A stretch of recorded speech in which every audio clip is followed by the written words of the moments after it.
Hi, I'm Pearl, and it's World Book Day, so I thought I would get down and share with you my bookshelf. And it is literally a shelf. And these are all my books, but not all of my books, because I have written about 80 books in total. And I just wanted to share with you a little bit about what I've done, how I've done it, because I also help people to publish their own books. So I speak to a lot of people who have an idea about how difficult it's going to be or what it's going to look like. And I wanted to show you how different my books are. And you can see that there are so many different ways of making a book. And so I'm very happy because now I've moved, I've been able finally to put this series together on a bookshelf. And this is my Camino de la Luna series, and it's 9 books. And they're huge. And these are full colour picture books. Oh my goodness. So these took really about 10 times as long to do as an ordinary book. And I love having them all together because they're a great collection of stories from around the world, of my travels and all the crazy things that happen. So Africa and Scotland. And this was a lot of Thailand, Bhutan and Malaysia. And this was a lot of Thailand, Bhutan and Malaysia, but also with a lot of different other experiences in there. And this was a lot of Sri Lanka and Italy. And this was a lot of Croatia, Italy, and where did I start? Hawaii. I think I started in Hawaii. And this was a lot of Seattle and Hawaii there, unconditional love. And this one was all Spain, Portugal, and traveling down to Mexico as well. And that was a really amazing time. That was 2016, 2017, when Mexico was really not being advised a place to go because of the elections and things like that. And it really was the most glorious place. And each of them has got mountains on the front cover, which was almost accidental. When I look back, I realised I'd put mountains on the front cover and how it all fit together. And those are really a work that I just love because they just came out just in a way of just they had to come out. And these are the prequels, so that's Free Feeling Real Emotions Every Day, and that's Japan, that was actually, I wrote that third, but it's actually from the journey to Japan in 2015, going on the bullet train. And it's really, just some of it's advice about how to do it, and a lot of it is about what I learned and just amazing experiences I had. But before you get concerned that you might have to spend a lot of time working on a book, I wanted to share with you some other books. These are just these ones without the pictures, so they're quite interesting, but very popular actually without the pictures. I'm like, I want the ones with the pictures. But so these ones here are all different ones. So I say I've written 80 books. You'll see that a lot of these, like back of cards they are, they're all very short books, really short books. So short, in fact, that most of them don't have a spine, any information on the spine. They're that small. And funny enough, these are what I started.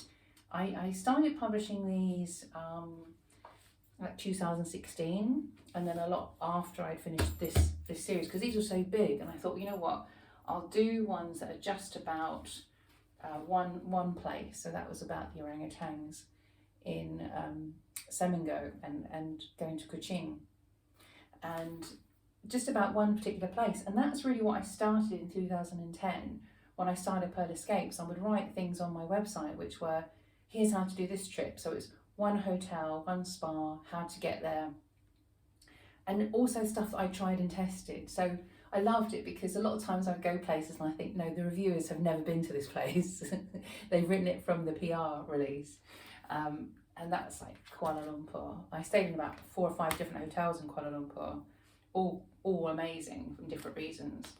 Oh, Koto Kinabalu. These are the ones from Malaysia. And this one's slightly bigger. That's a collection of the ones from Malaysia. And the reason I really wanted to share these is because if you're thinking about doing a book yourself, and it can be very short, and Seth Godin always says, you know, people like short books. And as much work as went into these ones sell better. These are the ones that are always selling because people are looking up for, you know, a trip to Venice. Oh, that's a lovely one. Phoenix, Arizona. That did very well. And that's was a #1 new release as well. So that's quite nice. They're all, I mean, that's very popular, the Durban one. That one I think of a lot because I had to go through 3 or 4 different covers to get the right one. And with it being a paperback as well as an ebook, it's great when they arrive and you see it and you in real life and you think, that's not the right cover. I like that cover, Sacramonte. That was the start of the Camino. And yeah, it's lots of, that's very popular as well. And what I did is I did a lot of ebooks, and then whichever ones were most popular as ebooks, I created a paperback of those. That's the first one, I think that's the first one I published in paperback of the short books, and that was Iceland. Again, really popular, really popular. And that's also quite popular as well. Ignacio, that's a great one. Ignacio Springs and Guerrero Negro. I like the back cover. That's one of my wildest adventures. That's quite fun. And it's just short, really short books. And funny enough, this is one of my biggest books. This is probably the most words, I think. It doesn't have pictures in it. And this is the Guide to Healing that I published. So that was the end of 2018 as we were going in 2019. And that has got over 500 different types of healing. It's a little bit like an encyclopedia, but with some really great stories in there. And this book is the 7th edition. And I haven't done a new one because sadly everything's changed since then, because then we had the pandemic. So, you know, some of these places have probably gone out of business or things have really changed. So this really is a sort of pre-pandemic book. And I'm glad I did it because, you know, if those things have stopped, then they're captured forever in this book, which is really nice. So I like that. But this is the 7th edition. So the first edition was probably about that big. You know, it's probably only, look at them, see that. So that was the first edition would have been that big when I started collecting all my experiences and the different types of healing into a book. And it's gone through different titles. So it was Weird and Wonderful Spa Treatments and things like that. And as it went on, I thought, you know, I've got to include different things. So this is the guide, this is like the Bible, Guide to Healing. And this is massage, meditation, spa treatments, teachers, practices, and places. But mainly it's about massage, which I love. But I had to kind of do it for completeness, include a lot of things. But again, you can start really small, and it's amazing how quickly, once you start, it turns into something much bigger. So that was 7 edition. That's the 7th edition. These are 7 books. I've also got 7 books. So this one, so slightly different. These two are quite different. So, whoops. So these ones are my first hardback, which was Fear of Success, Pearl Escape's Fear of Success. And this one is it's quite average, quite average size, average thing. But it's not average, it's great. It's really good, it's great.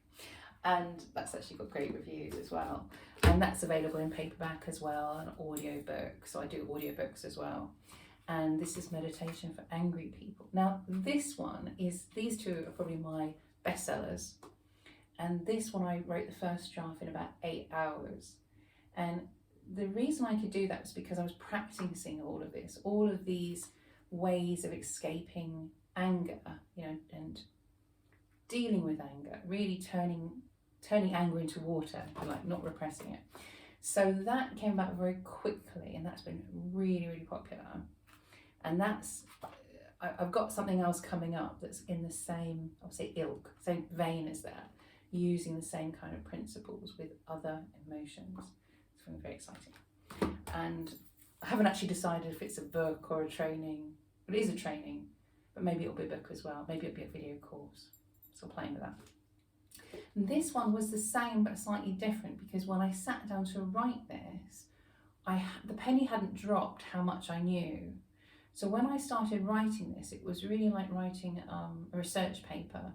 I was sitting down writing, you know, the questions and what I wanted to know. And as I went on, I realized actually most of the stuff that I was thinking about and wanting to know about, I'd actually done in these 7 big books. So I'd already kind of escaped fear of success, gone through it. And it was just really changing the language and saying, oh, actually, I know how to deal with this. And, you know, all this is within me. I've been practicing this for years. So, but these are really about how we approach different things, like approaching anger, approaching fear of success. So they're quite different, but I love them. I love them all. But anyway, so when I went on, so that's just another copy of that one. I'll leave that there. And when I went on, I did some video courses during the pandemic. I started recording video courses during the pandemic. And so what I did is I thought, you know what, I know that people like short books. And I was actually limited on Udemy for free. I did free courses on Udemy of these, because it was a pandemic. I thought I'll do some free courses. And they're 2 hours like video courses, and that works out to a book of about that size. So a little bit bigger than the others, but not that big. And I did 7 of those. Not because 7 is my lucky number or anything, it's just things always seem to come out in like 7s and 3s, I find. And so those are about that size. And I thought that's great because people can buy the paperbacks individually. And when I did the first ones, obviously the later ones hadn't been completed, I hadn't done them yet. So those are those ones. And then I put them all together in one big book. So that's really then going the other way, doing it in small bits and then putting it all together. And I think one of my favourite bits of writing that I really liked that I did was the introduction to that one, which doesn't come in the smaller ones. So I like that because I think that it means as a compilation, it has a lot more.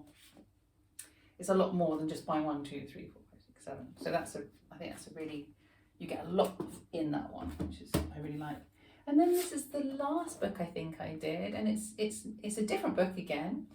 And this is a great one for you guys if you are a teacher or a trainer and you coach people. And what I did is I call it a journal. You could call it a workbook, you could call it a notebook, you could call it a journal. And I was thinking about what they call low content books. So a low content book would be a journal that you can write in. But when I tried to publish this as a low content book, Amazon turned around and said, no, it's got too much content. So even though it's got a lot of spaces in there for you to add your own thing, it doesn't count as a low content book. But you could also explore doing a low content book, like with prompts and questions. And so that's a journal, how I escape my fear of success. So that's for people to work through and do a workbook with that. And I really like that one. In fact, I can often go and pick this up and that will help me with my fear of success. So lots of different types of books, and that's not even including my novels. I've written some novels and some other very powerful non-fiction books as well. But these are the ones that I have copies of right here. And just if you've got questions about publishing and getting books out there, you can always give me a shout, drop me a message. I do help people with their publishing. And a lot of it is really just about helping people get out of their own way and realise that you do have a lot to offer. And the other so basically, let me give you 3 tips if you want to do a book. Number 1 is that most people try to put they try and put the first part of the second book in the first book. So most people, when they write a book, they think there's not enough in it. There's not enough in it. So they actually give you too much. So when I'm editing, when I'm reading through books and saying, this is what we're going to do, a lot of the time what I say is you need to keep that for the second book because you're giving too much. That's too much for the audience. Number 2, the other main problem that people have with a manuscript when it comes to me is that there are crucial bits that they have missed out. And usually that means there are 1 or 2 chapters that are incredibly hard for that person to write. And they need a bit of encouragement, a bit of support to do that. And that's where I was when I wrote my first non-fiction book, and people started asking for it, saying they wanted the advice, they wanted the book. And I couldn't publish it without writing those last couple of chapters. And I had to, go up into my loft, which I just decorated, and sit there and make myself just focus exclusively and write those couple of chapters. And they were very, very challenging ones to write. So that's often why people come to me, because they're almost there and they just need encouragement, support, and they need also someone to reflect and point out that you need to tell people this needs to be part of your book, otherwise it doesn't really make sense, or it doesn't tell the true story, the whole story. You don't have to tell the whole story, but sometimes when you leave certain things out, you're not really being truthful. So there's a thing about what you leave out, what you omit. And the third thing, this is most important, especially if you don't want my help and you want to do it yourself, is to go and look on third-party websites. These are the ones that are the publishing platforms, like Ingram Spark, like Lulu, like Amazon. And they have how-to guides. They have a lot of guides on how do I do this, The problem is often those guides are very detailed. So people get bogged down in the details. And the important thing to remember is that if you're getting bogged down in the details, you just take one step at a time. Just see what's the next thing, or anything that's, that you need to do, and put it together. So if you get bogged down on the content, maybe you go and work on the front cover. Or maybe you go and work on the back cover, the blurb, because sometimes writing the blurb is really good because it makes you realise what the book is and why you're writing it. Sometimes it could be that you spend some time looking at how it's going to look and feel. Do you want it to be matte? Do you want it to be gloss? A thing I often say to people is go and walk around a bookshop or a library. Bookshops are better because libraries put plastic covers on so you can't feel the book cover. And get an idea of the look and feel of what you like and what you feel is right for your book. So for example, I never thought I would do a hardback because I don't like hardbacks. I like reading paperbacks. And these would have been a nightmare if I tried to do them. The big picture ones would be a nightmare if I tried to do them hardback. They'd be like a huge coffee table book. But this one just felt like a hardback, and even when I get the paperback, I always feel like this is the real book. This is the real one. Whereas other books, that's a great paperback, because you can chuck it around and chuck it in your bag and take it down the beach, and that's a workbook, and it's meant to be like that. So, and this one just really. Oh, I did the front cover for this. The first one I did, it was white. And it was like, oh, meditation for angry people, it's going to be white. And it just looked awful. When it arrived, I just thought, no, that's just completely wrong. It's got to be read. This book's got to be read. All books have got to be read, but that's particularly. And when this came, I loved it immediately, but then it went through about 3 or 4 covers just because it's a little bit tricky. And also because when I first started doing this, so this is what they offered me, which is that. But about a week before I did this book, this was the only option, to have it like that. And then that's quite nice actually. I never look at that. I could put that there, couldn't I? Ooh, makes it look like a really old office book or something. So yeah, that's some books. And it took me 7 years. It took me 7 years to do my first non-fiction book. It was really hard. It was really personal, and emotional, and so much going on with that book. So even though sometimes I might make it look really easy, and people go, oh, publish another book. I know what it's like to publish, and that wasn't even my first ever book. That was my second book, but it was my first non-fiction. And so I understand what it's like when you feel really, really challenged. And I think this one was when I published that first picture book. Oops. Yeah, pressing the button on that was just, and it was kind of ridiculous to do a book like this because I had a really old laptop and it kept crashing all the time. Bit like when I edited my first film, you know, I was like, oh, it kept crashing, oh, it crashed and it crashed.